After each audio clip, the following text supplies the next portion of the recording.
For today's video natin mga kaidol ay good morning nga pala sa inyong lahat mga kaidol. Ngayong araw na to ay nandito nga pala kami sa aming amo dito sa Pandayap mga kaidol.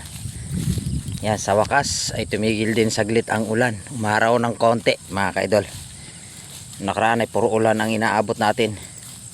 Hindi nga pala ako ganong nakapag video lahat sa napasokan namin trabaho dahil sa ulan ng ulan.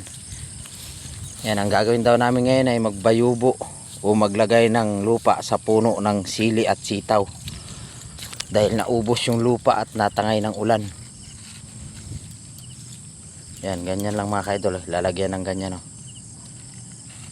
para yung ugat daw ay hindi mabunot o matanggal yung sitaw at sili.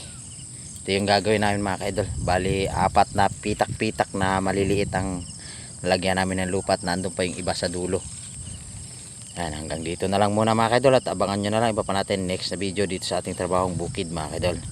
Sikap lang sa araw-araw mga kaidol kahit bagyo-bagyo. Yan, thank you very much mga kaidol at good morning sa lahat.